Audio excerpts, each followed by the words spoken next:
El Código Orgánico General de Procesos establece procedimientos para llevar un control en el curso de un juicio regulándolo procesalmente desde el ingreso de la demanda hasta que se ejecutoríe la sentencia. El COGEP contempla varias vías procesales para poder reclamar un derecho o hacer que lo reconozcan. Entre ellos tenemos el procedimiento ordinario, ejecutivo, voluntario, sumario y monitorio. En este video explicaré en detalle sobre el procedimiento ordinario en materia civil, el cual tiene una estructura sencilla que consiste en una fase de alegaciones iniciales, una audiencia preliminar y una audiencia de juicio. Al hablar de alegaciones iniciales, me refiero a las actuaciones que comienzan con la presentación de la demanda que contendrán los actos de proposición hasta la citación,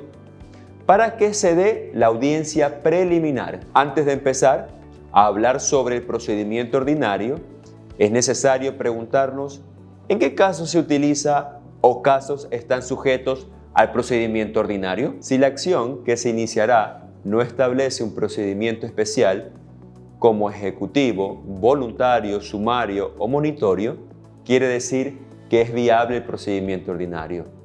Por ejemplo, sirve en casos como acciones colusorias, entre estas las que priven del dominio, posesión o tenencia de algún inmueble o de algún derecho real de uso, usufructo, habitación, servidumbre o anticresis, constituido sobre un inmueble. Demandas como por ejemplo la reivindicación de daños y perjuicios en la compra de un vehículo, cumplimiento de contrato de promesa de compra-venta, incumplimiento de contrato, prescripción extraordinaria adquisitiva de dominio, cobro de dinero de suministros industriales, demanda de venta de cosa ajena, rescisión de contratos por vicios reviditorios, demanda por cosa perdida antes de su entrega, demanda por extinción de anticresis, demanda por falsedad de instrumento público, demanda por indemnización de daños y perjuicios, demanda por nulidad de escritura pública, demanda por nulidad de matrimonio celebrado entre púberes, demanda por petición de herencia, demanda por reivindicación de terreno, demanda por rescisión de contrato por falta de pago oportuno, etc. Estos son ejemplos de casos en los cuales se puede ejecutar el procedimiento ordinario. Ahora bien, el procedimiento ordinario se inicia con la calificación de la demanda. Previo a esto, llegará a las manos de la o el juez, una vez ingresada, para lo cual verificará si la demanda reúne o no los requisitos señalados por la ley. Esto lo debe hacer en 5 días laborables. Si no cumple los requisitos, se ordenará que se complete o se aclare la demanda en el término de 5 días y en el caso que se la califique, que es lo que nos interesa, se le dará trámite y se dispondrá la práctica de las diligencias solicitadas. Un paréntesis. Cuando mencione días término, hago referencia a días hábiles. Estos son todos los días excepto sábados, domingos y días festivos. Continúo. Consecuencia de la calificación de la demanda. Se ordenará la citación a la parte demandada, la que deberá contestarla dentro del término de 30 días, los que se contabilizarán desde el día que se practicó la última citación. Al contestar la demanda, la parte accionada, si lo cree conveniente, podrá reconvenir a la parte demandante. Esta última tendrá 30 días para contestar la reconvención. Paréntesis. La contestación de la demanda tendrá que cumplir los mismos requisitos que la ley exige a la demanda que dio inicio al litigio en los puntos que aplique para que sea admitida o calificada. Y se hará en el mismo término señalado para la calificación de la demanda, o sea, 5 días término. El demandado, a más de contestar la demanda que recae sobre él, puede aprovechar el mismo proceso para demandarle a la parte que lo demandó si cree que la ley podrá sostener su postura. A esto se le llama reconvención. Hay situaciones que la parte demandada no contesta la demanda. En este caso, la jueza o juez deberá apreciarlo como negativa de los hechos alegados en el contenido de la demanda y señalará fecha y hora para la audiencia preliminar y posterior la audiencia de juicio con una sola de las partes, esto es, la parte demandante. Continúo. Consideremos que el lado del juzgador califica la demanda, la contestación a la demanda, la reconvención y la contestación a la reconvención. Si lo viere, se procederá a convocar en los 3 días posteriores a audiencia preliminar, la que deberá realizarse en un término no menor a 10 días ni mayor a 20 días. Las partes, de común acuerdo y por una sola vez, pueden diferir la audiencia debiendo fijarse nueva fecha y hora para su celebración. Una vez que se ha instalado la audiencia, la posibilidad de suspensión se limita a causas de absoluta necesidad por caso fortuito o fuerza mayor. ¿Qué sucede en la audiencia preliminar? Aquí viene el desarrollo de la audiencia preliminar, pero es necesario conocer los principios que rigen estas diligencias y son el de oralidad, concentración e inmediación. Esta audiencia tiene como finalidad preparar el camino para la audiencia de juicio.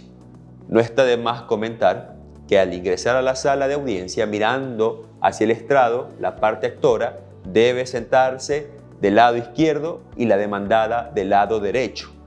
Tener a la mano la credencial del profesional del derecho y la cédula de la parte procesal que se representa.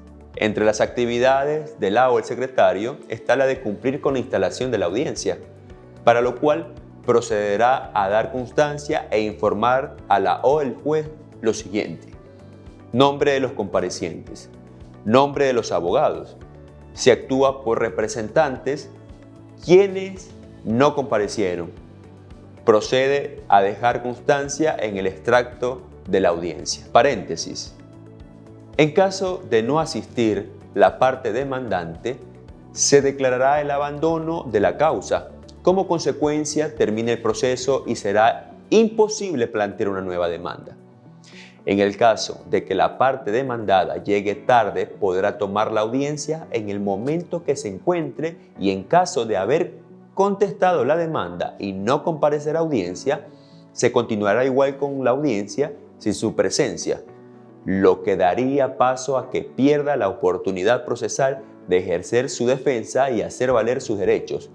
Esto por el principio de preclusión. Es importante conocer de qué se trata el saneamiento, y es el análisis del cumplimiento de los presupuestos procesales de los que depende la validez del proceso, siendo obligación del lado del juzgador observar que se cumplan todos estos presupuestos para pasar a analizar y resolver el asunto de fondo. Continuando, después de la intervención del lado del secretario, la o el juzgador solicitará a la parte demandada que fundamente las excepciones previas propuestas en su contestación a la demanda. Luego, la parte demandante se pronunciará sobre la fundamentación de la o las excepciones previas fundamentadas por la parte demandada, las cuales, si son pertinentes, serán resueltas en la misma audiencia. Si la parte demandante es reconvenida, esto es, contrademandada, también podrá presentar excepciones previas en la contestación a la reconvención. Existen 2 tipos de excepciones previas: las subsanables y las insubsanables.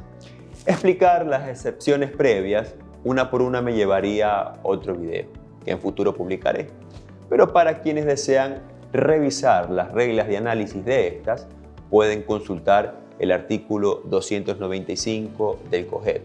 Por ahora me limitaré a mencionarlas.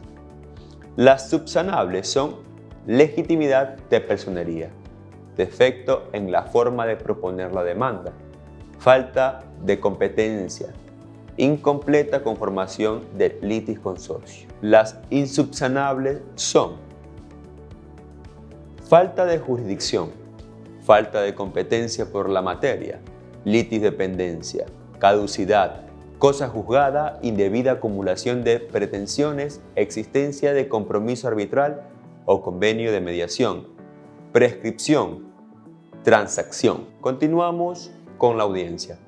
En caso de aceptarse cualquier excepción previa subsanable, se suspenderá la audiencia de ser el caso para corregir los actos de proposición. La parte actora subsanará los defectos dentro del término de 6 días y se otorgará a la parte demandada el término de 10 días para completar o reemplazar su contestación y anunciar prueba si así lo amerita.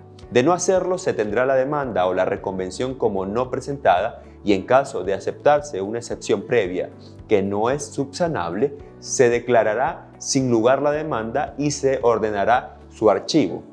Revisar en detalle el artículo 295 del COGEP para una perspectiva más amplia acerca de las reglas para subsanar las excepciones previas. Contra el auto interlocutorio que admite la excepción previa que pone fin al proceso, como es el de aceptación de la excepción previa insubsanable, se puede interponer recurso de apelación, para lo que subirá a Corte Provincial la causa para que sea conocida por un tribunal. Asimismo, el auto interlocutorio que niega la excepción previa es apelable con efecto diferido, es decir, que se continúa con la tramitación de la causa.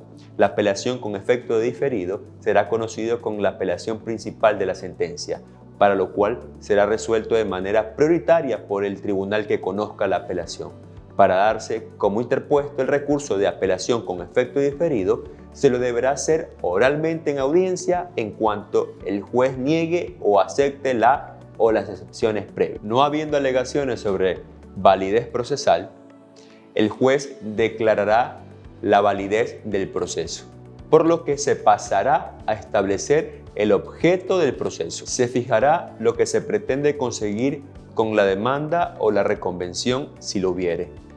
Esto es el objeto de la controversia, por lo que el juzgador leerá la pretensión establecida en la demanda, otorgándole a la parte actora la palabra para que manifieste si es correcto y confirme lo que se dio lectura. Posterior, se da la palabra a la parte demandada para que se pronuncie al respecto y en ese sentido el juzgador pueda tener una perspectiva objetiva en el decurso del juicio. Fijado el objeto de la controversia, se dará la palabra a la parte actora que expondrá los fundamentos de su demanda. Luego, se le dará la palabra a la parte demandada, fundamentando su contestación y reconvención de existir. Si la parte actora ha sido reconvenida, esto es, contrademandada, la o el juzgador concederá nuevamente la palabra a la parte actora para que fundamente su contestación a la reconvención. Esta fundamentación se hará de manera breve, ya que en el alegato final se tendrá la oportunidad de exponer de manera extensa lo que se desee. Paréntesis.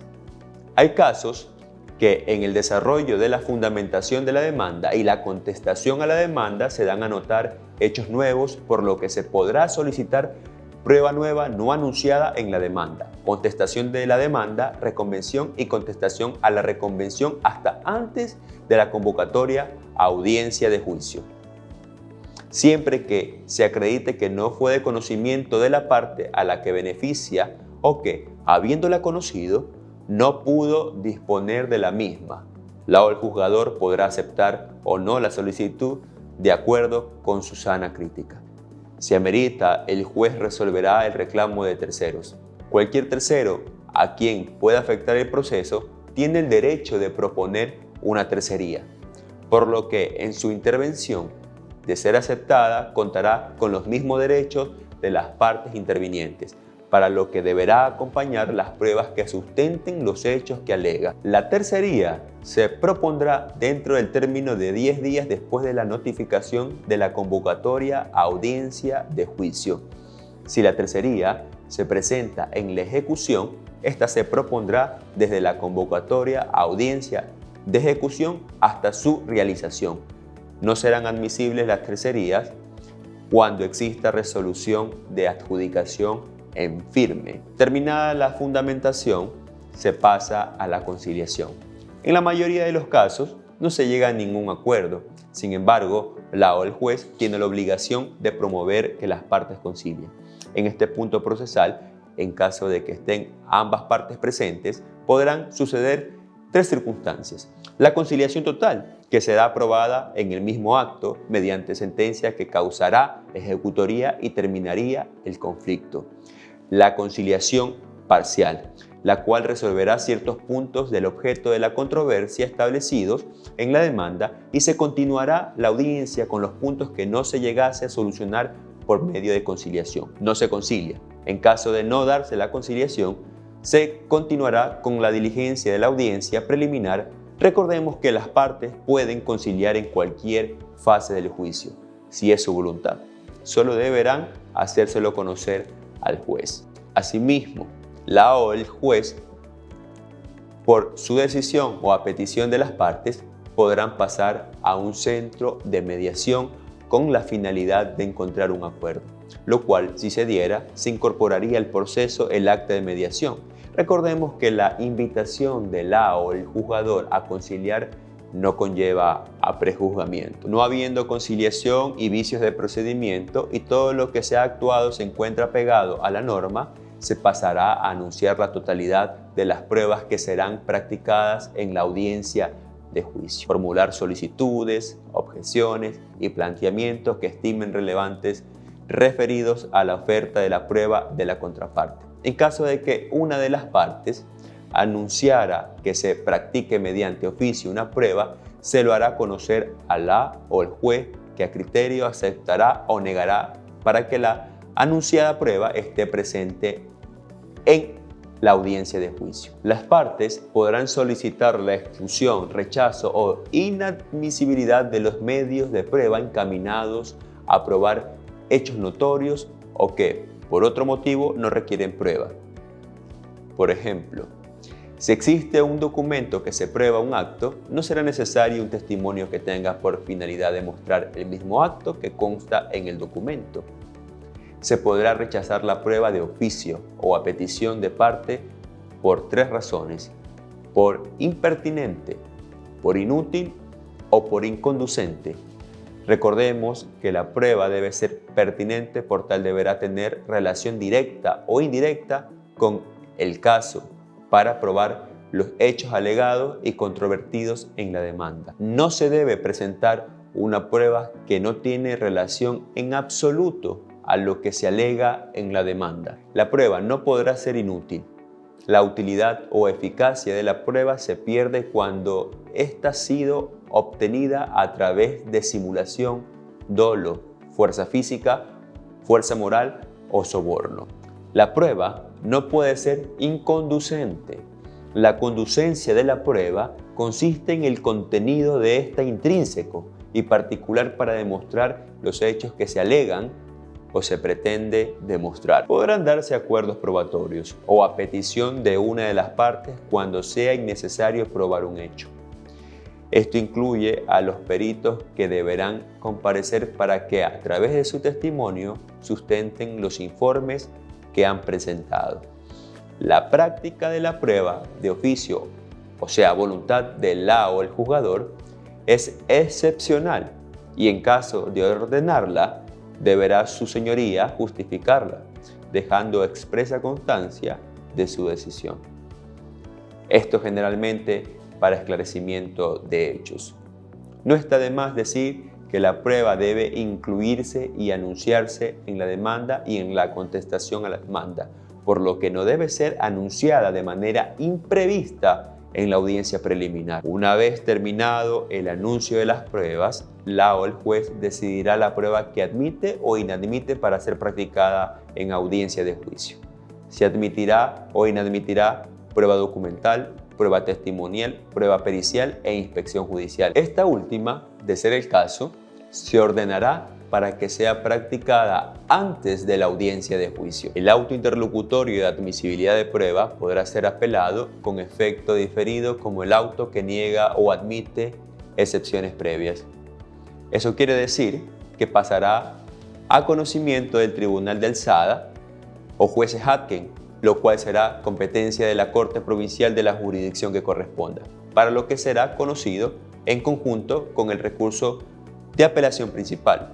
Se deberá apelar oralmente en audiencia para darse como interpuesto y se fundamentará en conjunto con el recurso de apelación principal una vez notificada la sentencia por escrito. Al finalizar la diligencia, además de emitir los autos interlocutorios respectivos, el juzgador señalará fecha y hora para la audiencia de juicio, la cual deberá realizarse en un término máximo de 30 días contados a partir de la culminación de la audiencia preliminar. Recordemos que toda esta diligencia ha sido grabada y la o el secretario elaborará un acta con el extracto de la audiencia preliminar, la misma que será notificada a las partes. Esto podría usarse como guía para tener lista la información en la audiencia preliminar. Pasamos a la audiencia de juicio, en la que se actuará la práctica de la prueba, el desarrollo de los alegatos y emisión de la sentencia oral. Recordemos que en la audiencia preliminar se anunció la prueba, en la audiencia de juicio se la practicará. La audiencia de juicio comienza con la intervención de la o el secretario constatando que las partes procesales estén presentes.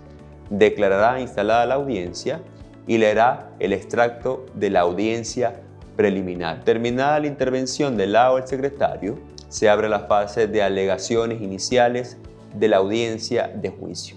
Las partes formularán sus alegatos iniciales y el orden de cómo quieren que se practique la prueba conforme a la estrategia de la defensa técnica de cada parte. Quien iniciará los alegatos será la parte demandante. Le secunda la parte demandada. Pasando a la práctica de la prueba, esta se da en el siguiente orden: parte actora, parte demandada y terceros en caso de haberlos. La práctica testimonial se procederá a hacerla conforme a lo señalado en los artículos 178, 179, 180, 181, 182, 184, 185 del COGEP, y la producción de la prueba documental se la hará conforme a la formalidad señalada en el artículo 196 del mismo cuerpo procesal. Cuando se requiera la declaración de peritos que servirán para fundamentar los peritajes y en el caso que hayan sido solicitados, el juez ordenará que ingresen a la sala de audiencia cuando se los requiera y luego de ser escuchados deberán salir y aguardar en la parte de afuera de la sala de audiencia hasta que ésta termine. Es posible que el juez vuelva a solicitar la presencia de los peritos en la sala para que aclaren sus testimonios o dudas, en el caso que se llegasen a presentar. Posterior a la práctica de la prueba se da paso a la intervención de las partes en el alegato de cierre, que a modo de conclusiones será en el siguiente orden: parte actora, parte demandada y terceros en caso de haberlos. El tiempo lo indicará la o el juez, el cual será equitativo para ambas partes, conforme al principio de igualdad de armas. Podrá haber réplica de las partes, así como de creerlo conveniente, la o el juzgador podrá extender el tiempo del alegato por la complejidad del caso o a petición de las partes. También podrá solicitar aclaraciones o precisiones durante el desarrollo o finalización del alegato. Aquí las partes tendrán una posición definitiva de lo que se quiera demostrar con las pruebas aportadas y practicadas oportunamente. Una vez terminados los alegatos, es momento de que la o el juzgador dé a conocer la sentencia de manera oral. Para esto, podrá suspender la audiencia con la finalidad de analizar el caso y definir su convicción, pero deberá reanudarla dentro del mismo día o, si la complejidad del caso lo amerita, podrá suspender la audiencia por un término de hasta 10 días para volverla a reinstalar y emitir su decisión. Posterior a la sentencia oral, la o el juzgador deberá notificarla por escrito y fundamentada. En caso de inconformidad con la sentencia, se podrá interponer el recurso de aclaración, ampliación o apelación. Se podrá apelar la sentencia de manera parcial o total y se lo realizará de la siguiente forma. Una vez escuchada la sentencia, se le da a conocer de manera oral a la o el juzgador que se apela a su decisión y luego de notificada la sentencia por escrito, se deberá fundamentar el recurso de apelación en conjunto con la apelación con efecto diferido si fuese el caso. En caso de no fundamentarlo por escrito, no surtirá efecto y se lo dará por no interpuesto. El tiempo para fundamentar el recurso de apelación será de 10 días término a partir de notificada la sentencia de manera escrita. Apelar es un derecho de las partes procesales para buscar que las decisiones de los juzgadores puedan ser revisadas por un órgano judicial superior. Además de los artículos que he citado, pueden tomar como referencia los que se detallan a continuación. Espero que esta información sirva de guía para quienes se encuentren incurriendo en la práctica procesal civil. Al comienzo puede parecer confuso por la información y fases que aglutina este procedimiento, pero si practicas y lees la norma procesal, estoy seguro de que lo interiorizarás y entenderás. En un próximo video hablaré en detalle sobre el procedimiento ejecutivo. Hasta pronto.